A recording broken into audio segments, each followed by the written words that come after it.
We need to stop playing second fiddle to operations or allowing operations to put us in a second fiddle position. But we have to learn about operation and understand the hard parts of that often persons don't get as interested in. So learn the profit and loss, learn about the scrap metal rate, learn about the things going on in your organization that aren't HR, and demonstrate your knowledge and your interest in learning. And then HR can start to get more respect. This is the Rebel HR Podcast, the podcast where we talk to HR innovators about all things people leadership. If you're looking for places to find about new ways to think about the world of work, this is the podcast for you. Please subscribe from your favorite podcast listening platform today and leave us a review. Rebel on, HR Rebels.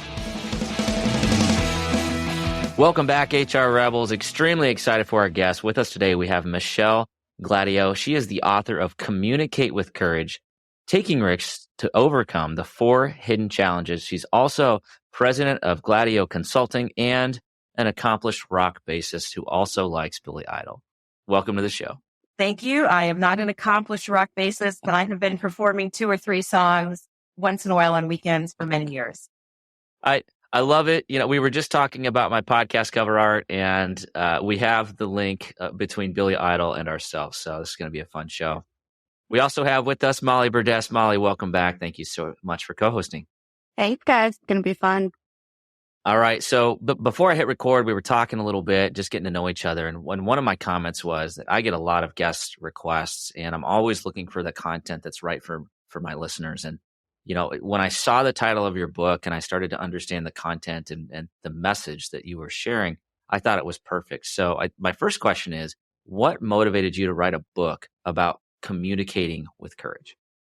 Great question. My consulting company, we're based here in Fort Wayne, Indiana, with employees throughout the Midwest, and we train and coach nationally in topics related to human resources like conflict management, business writing, and giving and receiving feedback, meaningful performance reviews, these kinds of things. So I've been a practitioner, probably for 25 years, right out of college at Purdue in West Lafayette, where I studied organizational psychology. I started teaching as a young adjunct prof and always just taking in information and observing the students and clients I cared about as they communicate and watching it make or break their health and happiness in life. So there are a lot of important things we can try to improve upon in our lives. I believe that if we look at how we communicate and better at that, we're better HR pros. We're better in any walk of life, and it also helps us personally. So after many years of procrastination, to be honest, in the last 4.5 years, I got serious about it and started putting together this. I'd call it a short paperback, less than 200 words, but it's got some of my best pro moves, my best tips in it that I wish more people had access to. No, I love that. And I think, it's one of those things that I think, especially as an HR professional, it's almost like table stakes. Like if you're going to have success as an HR professional, you have to have communication skills. But so often it's just assumed that you have them because you like people or or you get along with others. That doesn't necessarily mean that you're skilled at communication. And believe me, I've kind of learned that the hard way. One of the things I like about the book and the way that you structured it is that you've kind of broken it down into 4 main obstacles that keep us from being the best communicators that we can be. And so, I'm just kind of curious to understand, first of all, how did you discover that framework? And then how did you how did you hone in on those specific 4? I have to credit my publisher, specifically Jeevan at BK Publishers, who received my full manuscript proposal and called me to talk about it, thought it was strong content, but believed there would be a unifying theme if I really pushed myself to discover it. So after some positive conflict, about me saying, I can't believe you called me to tell me you think I'm a good writer, but you don't want the book. And what? And he's like, well, we might want the book. Can you show us the theme? What is keeping people back? And I was like, well, my clients often, they hide, they don't want to show us where they might be weak, and nothing makes you weaker than trying to cover a weakness. And we went through those: hiding, defining, rationalizing, and settling for good enough. and I'm engaged in one of them per day, at least, probably usually.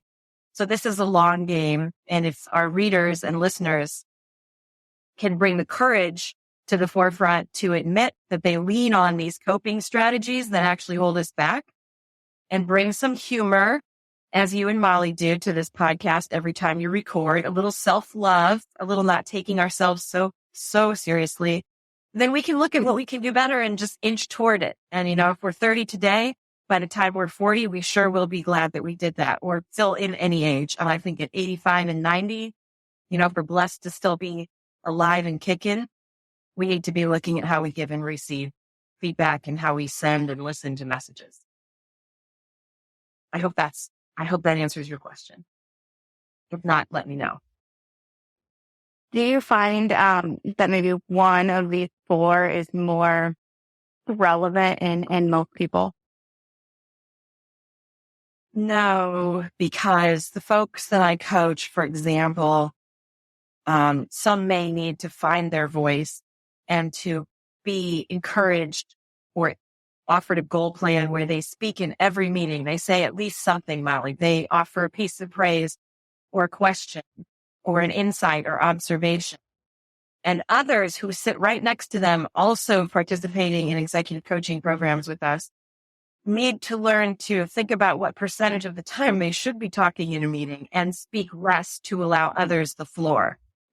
So not yet. Again, this is in my consulting and teaching life, this information has only come together in recent years. But at this point, I haven't found that, hey, watch out because, most of us are rationalizing. My friends who are more pessimistic in personality, they would say, hold up, it's called realism, right?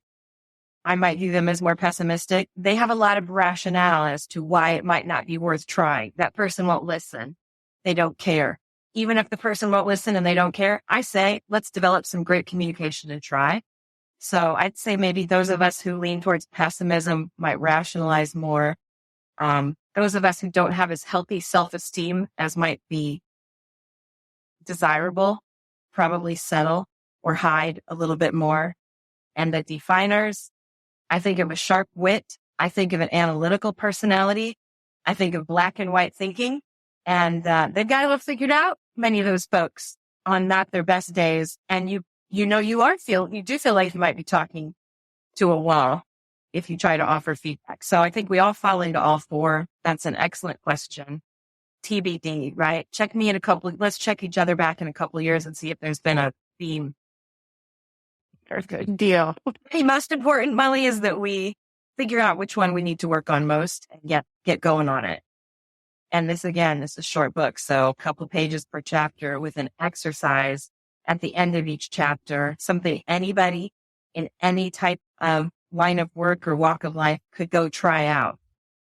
Whether they want to tell someone, hey, I'm working on this about myself, I'm doing this exercise, or keep it on the low and just move through the world trying some of these exercises out. It benefits, I think, body, mind, soul, and account, probably. There's truth there, right? There's a reason that many senior executives are effective communicators, right? I mean, those two things go hand in hand. It's fast. Or they're protected and they have someone propping them up. Could be, yeah.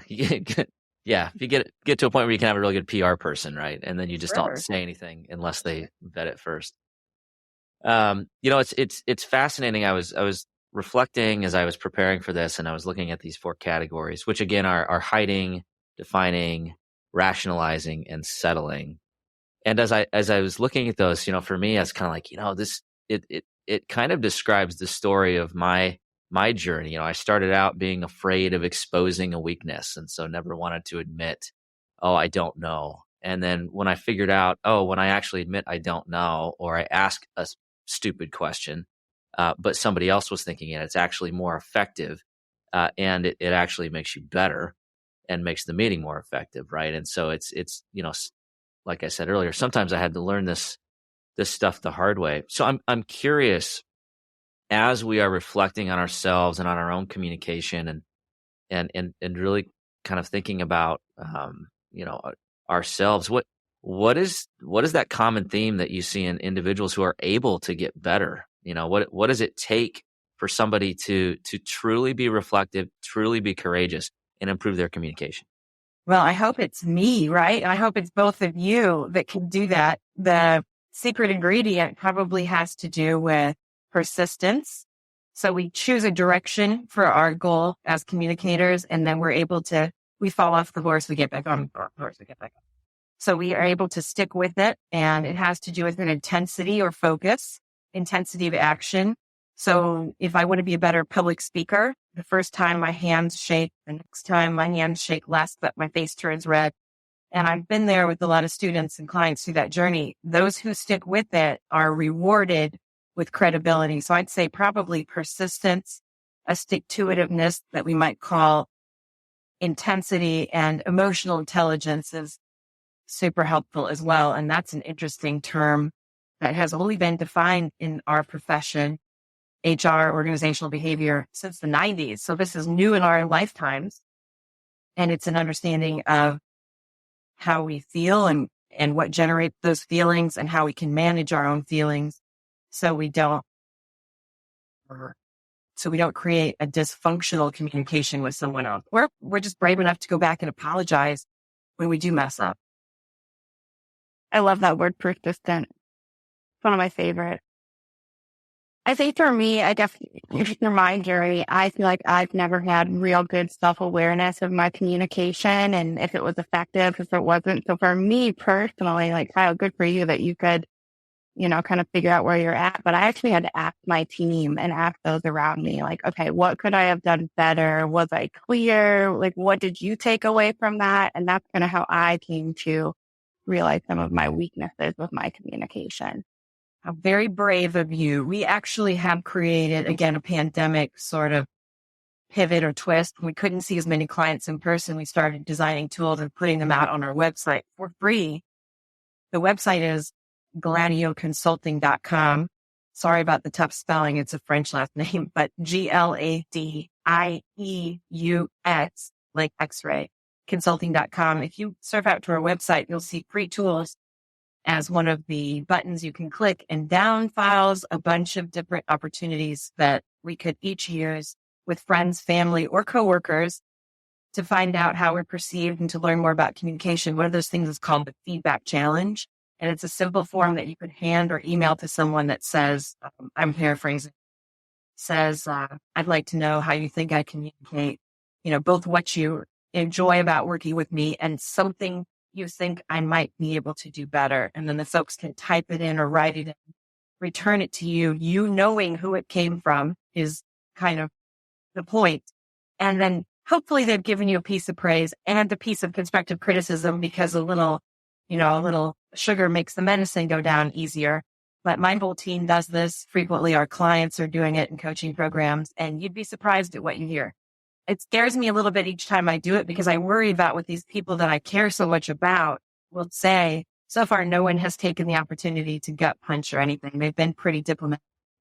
Because of that exercise that you, Molly, already just did organically, I have learned that I'm pretty good at talking, but a lot of people wish I would listen better, especially when I disagree. I can't deny it. There's a kind of a passionate feeling that comes over me when I'm in conflict and I don't buy what the other person is saying, or I feel like I'm not being heard, and I start to be overly competitive, and I'm working on reining it in. But I didn't know that people saw that quite so much until I did the feedback challenge. What did you hear? I'm interested, Molly. What was like one of the best takeaways? Oh gosh, this has been a while since I've done this. I think the biggest thing is people wanted me to talk more. Uh-huh. So that was probably one of my biggest takeaways. Like, people are curious and want to know what I think. So that was probably one of my biggest lessons early on. So it relates to confidence, and you deserve to have it. And when you have somebody invite you to be more verbal, it's kind of like, oh, people think that when I talk, it is something that could be useful, which is very true. Yeah. So that, go ahead. So then I took that, and then I started talking way too much. And then they told me that I was overpowering them with all my ideas, and I needed to rein it back. Totally normal. Totally normal. So once we set a goal, we tend to swing the pendulum in the other direction. And then, then it's got to be done. It's how you learn to walk, swim, talk, tie your shoes, everything. We tend to go a little bit overboard and then we come back to center.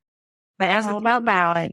as the three of us were getting to know one another, you could tell that Kyle and I are verbal and expressive more so than you. You are more humble and probably more considerate and thoughtful as a communicator. So especially when you're dealing with personalities that are quite confident or more assertive, we want to make sure our listeners know that that's when you turn up the assertiveness, right? To be heard. And that's also how you gain respect from those who are not like you. Not that that's fair, but is life fair? No. So there's a lot of pro moves like this in the book that I've just kind of gleaned over the years. Like, that's a thing that type of personality does. And there's a way to get around that.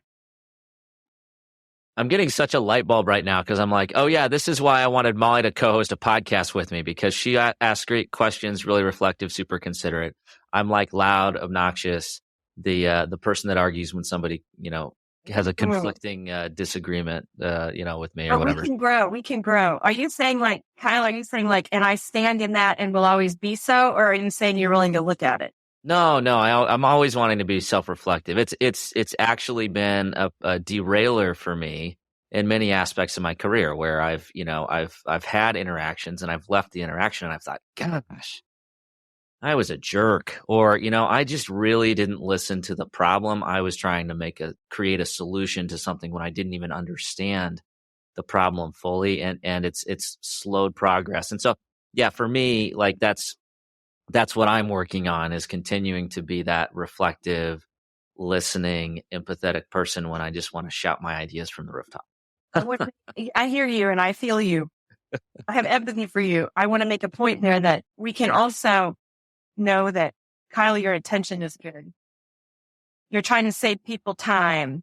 You already know the story. They don't have to repeat themselves because you have a solution. That, we don't come from a place where we're trying to be damaging, but we that are trying to be brave and communicate with courage have to really look in the mirror and go, yeah, that's the ugly. There's the dark side of that. And there is the dark side of every strength that you have as a communicator. There is a dark side. We cannot pretend there isn't and be as effective as communicators if we only look at our bright spots.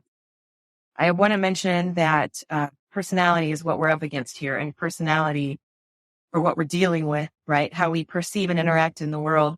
And most research is showing that the way we interact, our personality, our preferences, it is determined about 50% by DNA.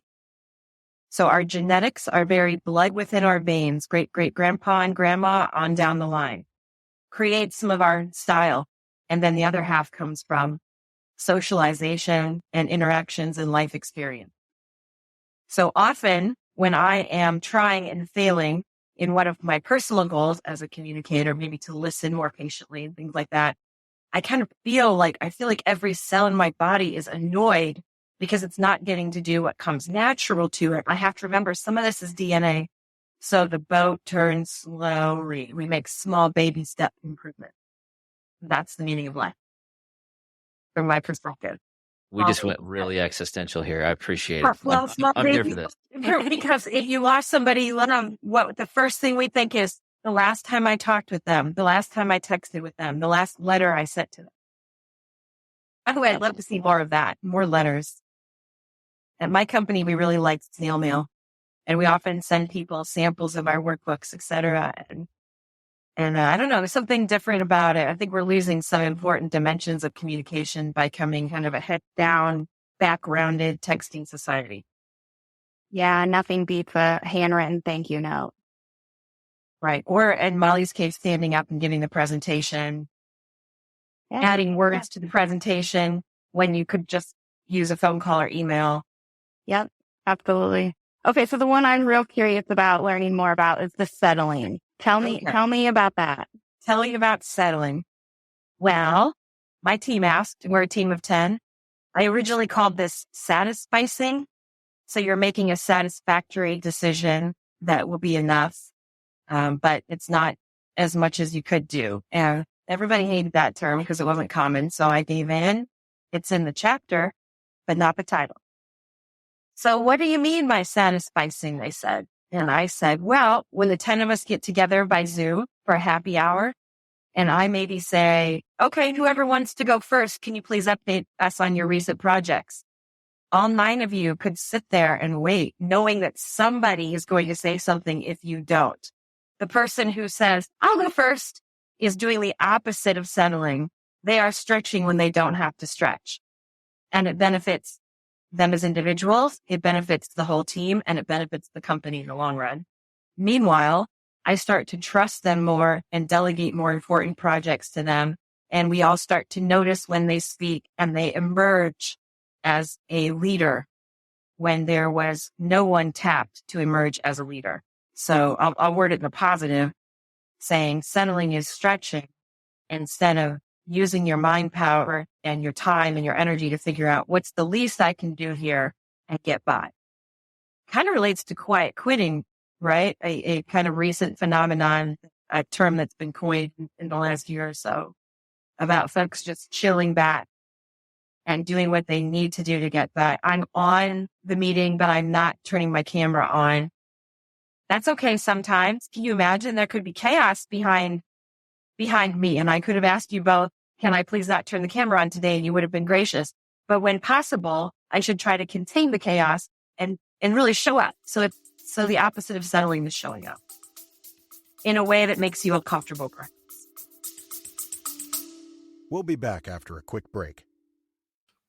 And so used to having everything in front of them right away that we forget that innovation just takes time. I myself, I get frustrated too. Why? And this as being one of my best friends is, hey, I talk to you all the time. Hey, man, I'm frustrated in the fact that I can't seem to just get there in the next day. But that's just not how these things work, right? Innovation needs to be planned out. It needs to be very methodical. And then when it finally hits, that's when it seems like to everyone else that it sort of just came out of nowhere. But to you, the amount of dedication that it took over that time.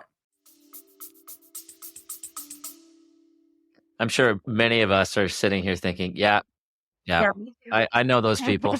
The just going to show up just enough, so that they don't think I'm like, sleeping on the job. There's let's be honest, some of us are like that in meetings here and there too, right? It's been a rough day.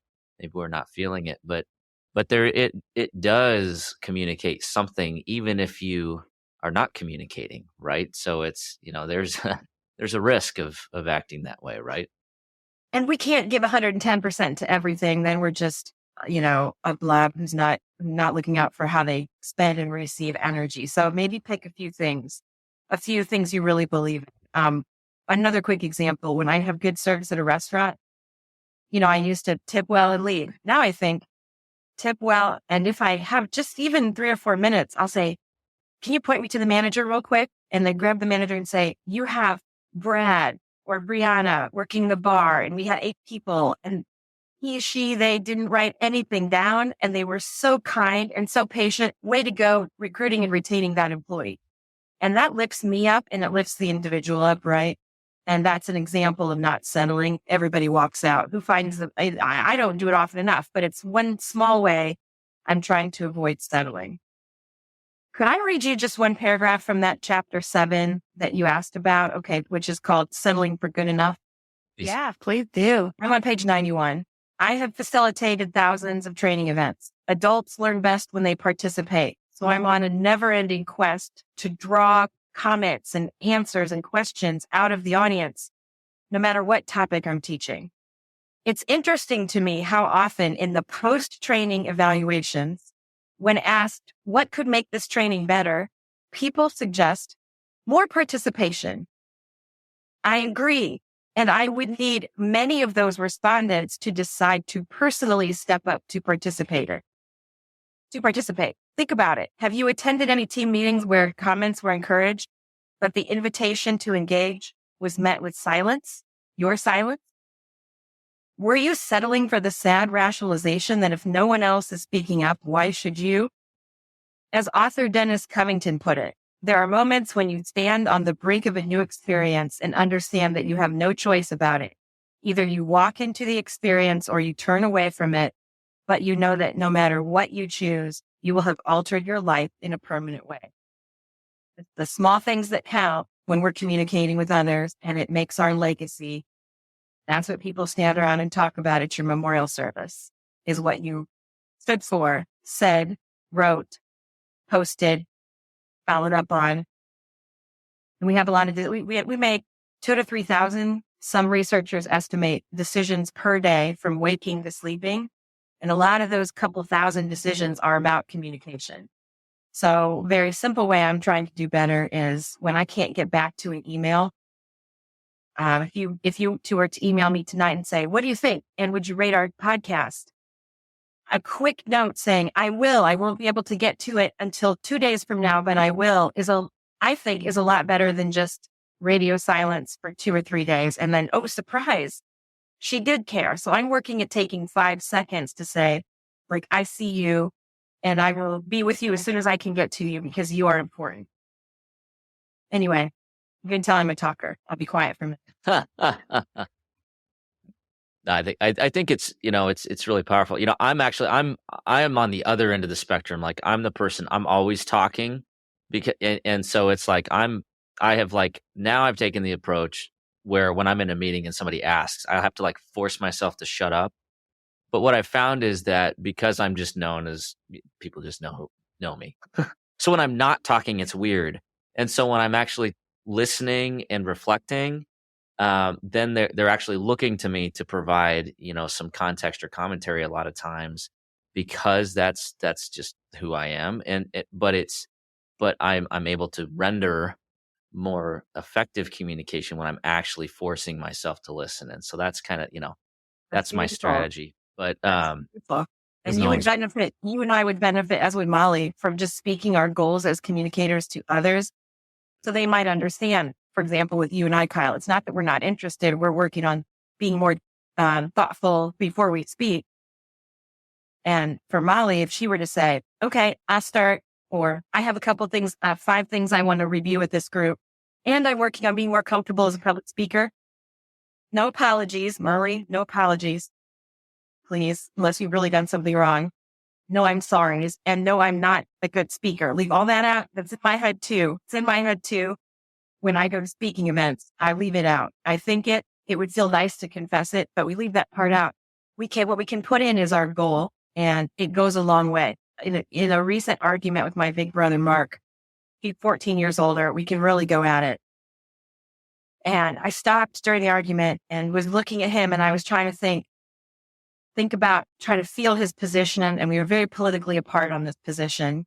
And he looked at me and said, what are you doing? It was just making it even more pissed off. And I said, I'm listening. And he said, no, you're not. And I said, then what am I doing? He goes, I don't know. You're probably figuring out a way to put this in a seminar or something, which I wasn't, but I will. But I wasn't at the time. You will now. My point being, all I was doing was being silent for 30 seconds and thinking about his position, and it threw him. And that's a bad sign. People know me as mouth always going when I disagree. So, this has taken years. And Kyle, I bet it's taken you years to come to the realizations about what you need to work on. Work in progress, Michelle. It's taken me years, yeah. Be brave enough to give that feedback. If you care about your child, if you care about your boss, if you care about your friend or your coworker, offer some diplomatic feedback. And you can include both praise and a statement of intention. You work so hard. I want you to know I come from a place where I want you to be the best you can be. You interrupted a couple of people during that meeting, and I could tell they were annoyed, and I just wanted to let you know. I'm not a perfect communicator, but I wanted to let you know what I saw. I know this is tricky depending on your level of positional power in an organization or relationship, but the people who care will have something to share with us that we could do better. And sometimes people who don't care and don't wish us well also might have something they could share that we can weigh, put it in a light and weigh it and see if it rings true. Maybe we can use them. I see a lot of celebrities stand up and accept their lifetime achievement awards and thank their haters. Yeah. Thanks for not believing in me. You helped push me to be my best self. Love it. Well, this has been an amazing conversation. Unfortunately, we are pushing up to the end of our time together. And I'm fascinated to hear your response to the Rebel HR Flash Round. So we're going to transition into the Flash Round questions. Okay. And in the spirit of Billy Idol, yeah, where does HR need to rebel? We need to stop playing second fiddle to operations or allowing operations to put us in a second fiddle position. But we have to learn about operation and understand the hard parts of that often persons don't get as interested in. So learn the profit and loss, learn about the scrap metal rate, learn about the things going on in your organization that aren't HR, and demonstrate your knowledge and your interest in learning. And then HR can start to get more respect. From my previous experience as an HR director in manufacturing, robotics, and warehousing. Michelle, you're speaking to our soul right now, I think. Yeah. Couldn't agree more. Amen. Considering one of the HR managers that I hired used to run a feed mill, absolutely. I'm with you on that. Let's forget, we might have to go enroll in a couple semesters of college or an associate's program or negotiate with our employer to allow us to get that kind of training, or ask those in operations or finance about what we don't understand about their job, or find a mentor outside of our organization, or find an executive coach, or read a book. And I think people should read Communicate with Courage, but you already know that. Best thing I've ever done is taken all my department heads to lunch and asked them about 1 million questions. Tell me what you do. Tell me how you do it. One at a time, or was this like the never-ending lunch? One at a time? One at a time. One at a time. Smart. I hope you advertise that to your boss that you did that, Molly. That's the thing. That's something that you should be bringing up before your performance review. It wants to be in writing in your review. Okay, I'll make that happen. Come back. Another pro tip. All right. Question number 2. Who should we be listening to? Tom Petty and the Heartbreakers. Don't back down? For lots of reasons. Yeah.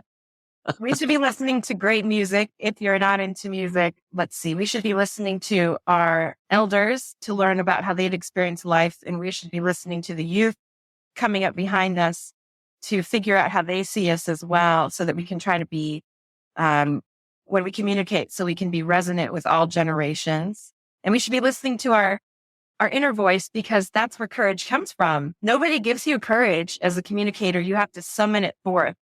It is, I guess I'd say it's an intangible that's also very vital, and we have to find it in ourselves. Nobody else can do that work for us. So Tom Petty, our elders, the youngins, and our inner voice is what I'm going to say for that one.